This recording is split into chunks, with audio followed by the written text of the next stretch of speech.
بسم اللہ الرحمن الرحیم۔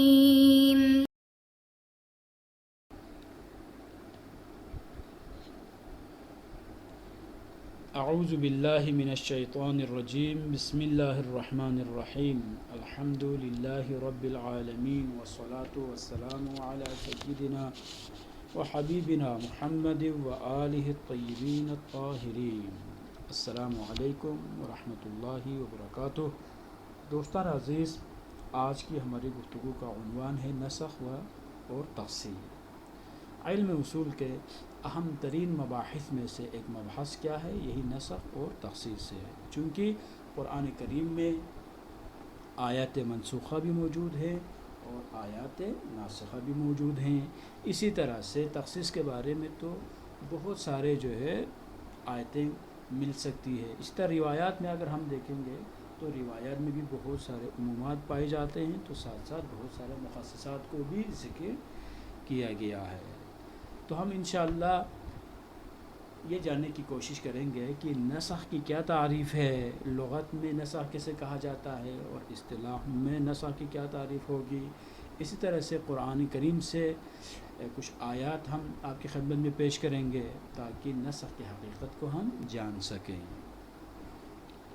تو سب سے پہلے ہم نسخ کی جو تعریف ہے لغت میں اس کی کیا تعریف بیان ہوئی ہے انشاءاللہ وہ پڑھیں گے۔ نسخ النسخ فی اللغة هو الازالة وفي الاصطلاح رفع الحكم الشرعي بدلیل شرعی متأخر على وجه لولاه لكان ثابتا۔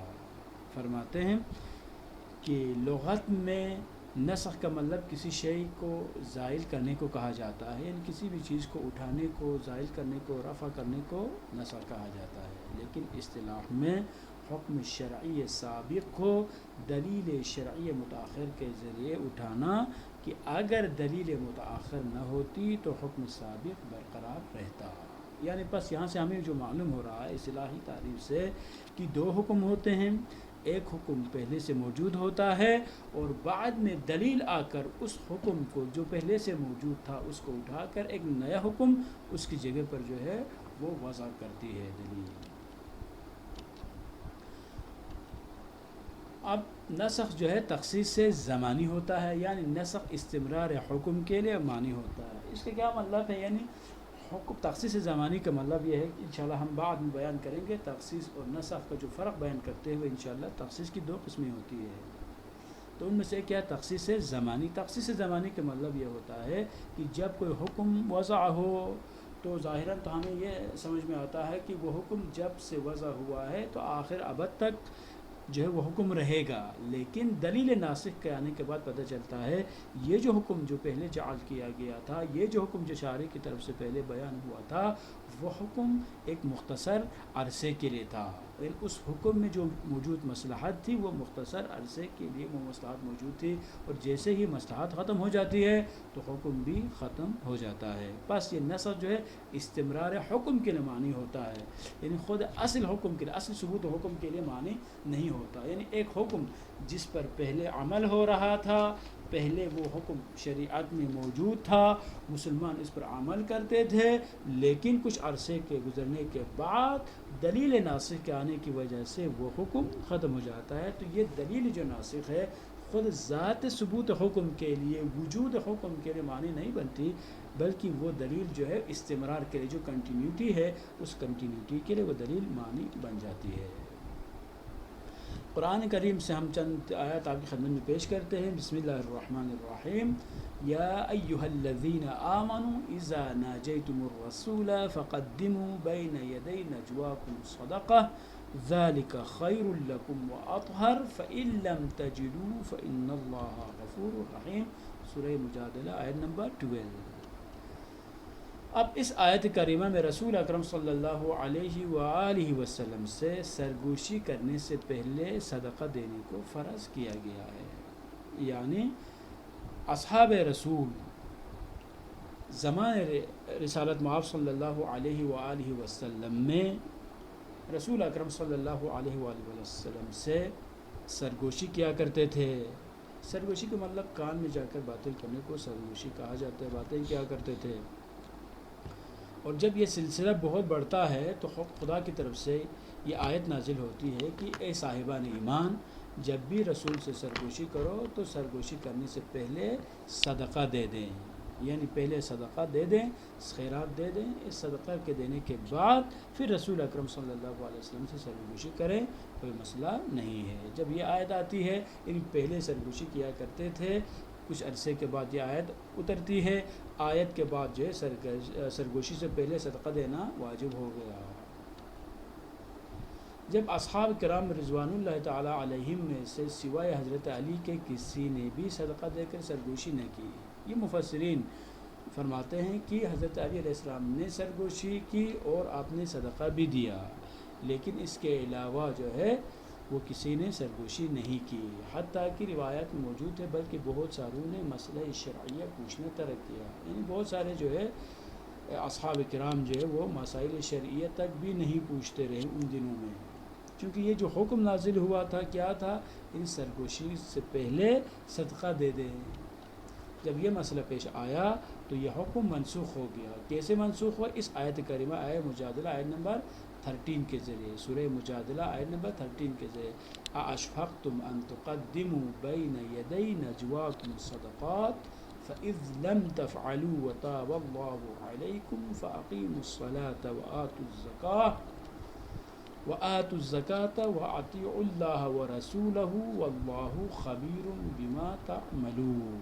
جب اس آیت میں واضح طور پر یہ بیان کیا گیا ہے کہ جب صدقات نہیں دے سکے، صدقہ دینے سے خوف زدہ ہو گئے تو کوئی مسئلہ نہیں ہے. اب جو ہے صدقہ دینے کوئی ضروری نہیں، اللہ تمہاری توبے کو جو ہے قبول کرتا ہے. پس نماز پڑھیں، زکوٰۃ دے دیں، اللہ کی اطاعت کریں اور اللہ کے رسول کی اطاعت کریں.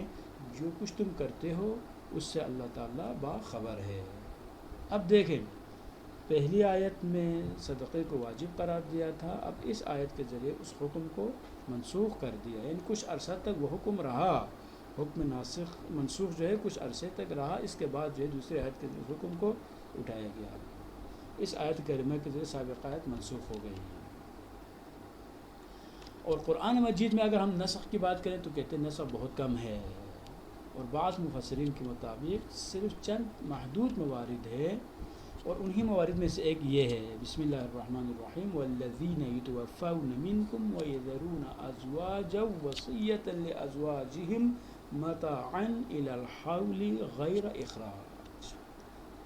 یہاں پر حول پر جو الف لام ہے، لہٰذا اس سے مراد وہی معہود حول ہے. یعنی اس آیت کریمہ میں یہ حکم اللہ تعالیٰ کی طرف سے بیان ہو رہا ہے کہ جب ابتدائی اسلام میں یہ حکم جو ہے وہ رائج تھا کہ کوئی بھی خاتون جب بیوہ ہو جاتی تھی تو اس کے لیے مدت جو ہے وہ مدت وفات، یعنی کوئی شوہر اس کا جو ہے وہ دنیا سے اٹھ جاتا ہے تو یہ جو عدت وفات ہے، وفات کی جو عدت ہے، یعنی کتنی مدت تک وہ خاتون عدت میں رہیں. تو پہلے یہ حکم چونکہ اسلام سے پہلے عربوں میں یہ رائج تھا تو یہی حکم جو ہے وہ چلتا رہا. یعنی ایک خاتون جس کا شوہر دنیا سے رحلت کر چکا ہے وہ کتنی مدت تک وہ عدت گزارتی تھی؟ وہ 1 سال تک وہ عدت میں رہتی تھی.